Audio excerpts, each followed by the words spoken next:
bin mit Bienen groß gewachsen. Oder besser gesagt, in unserer Familie war schon 1860 die Rede, dass so ein ganz verrückter Onkel im Garten mal 100 Bienenkörbe hatte. Der wollte nicht hinter den Flug gehen und Landwirtschaft machen. Und dann später dann hat sich das so übertragen auf den Opa, auf meinen Vater. Und schon als, weiß ich jetzt, als 4-, 5-Jähriger durfte ich dann auch schon, wenn der Vater da geschafft hat, mal eine Drohne halten, die sticht ja nicht, das Männliche. Und so irgendwie war dann so, irgendwie hat es mich so fasziniert, diese Bienenzucht und dieses ganze, auch dieses Summen im Sommer, dieses Konzert, so dieses, ein ganz interessantes Summen und ein ganz interessantes Verhalten. Und irgendwie hat sich dann das so entwickelt, dass ich dann auch angefangen habe mit Bienen. Es muss auch stimmen, ne? So diese Südwestseite, so, dann haben wir von morgens, wenn die Sonne aufgeht, bis abends, bis sie untergeht, Sonne, das brauchen unsere Bienchen, die brauchen Sonne und bin ich wirklich froh. Also auch die ganze Natur hier, es ist viel Obst, es sind Weiden, es ist ein Bach da, also Wasser und Obst und Löwenzahn und so für die Frühlingsblüte. Später dann kommt ja auch diese Scheinakazie, diese Robinie. Zum Beispiel jetzt ist die volle Blüte. Oder so ziemlich in den letzten Tagen ist es so explosionsartig, ist sie aufgeblüht. So einen Tag, 2, 3, dann wäre es wahrscheinlich die Spitze von der Blüte.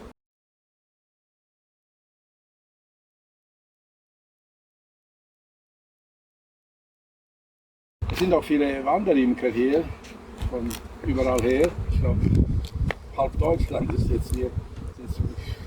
So Pi mal Daumen, so 700, 800 Völker, Bienenvölker hier in diesem Wald.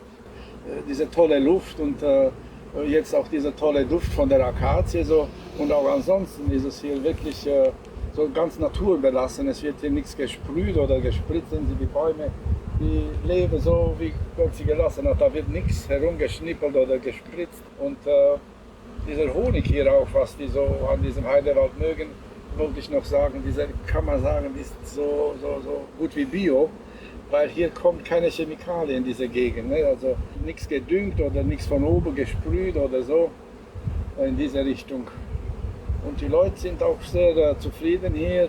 Es ist wirklich wie ein Erholungsgebiet, weil hier hörst du den Fasan, den Kuckuck, die andere Vögel an, die hier herumsingen und herumfliegen. Und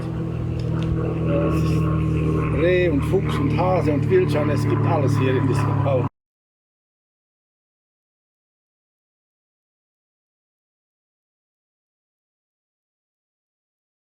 Kommt die nach Haus und dann sitzt sie auf der Wabe da und steht da rum und auf einmal links außen rum stehen so 20, 30, 50 Bienchen und diese ist in der Mitte da.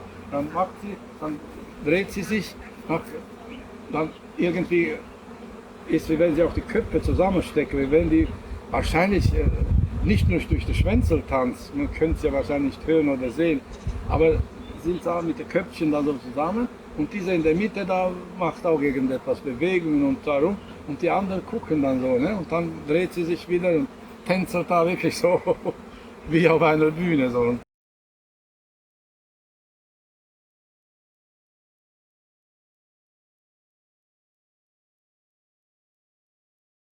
Was wir von ihnen lernen könnten, wäre auch toll, dieses soziale Verhalten in einem Bienenvolk, da kann man sich wirklich was abschneiden davon. So wie die sich verhalten in einem Bienenstock, machen wir als Menschen wahrscheinlich nicht. Man kann schon ein bisschen viel von denen abgucken. Und wenn man es auch so machen würde, dann als Mensch wahrscheinlich würde es dann ein bisschen auch für uns etwas schöner werden.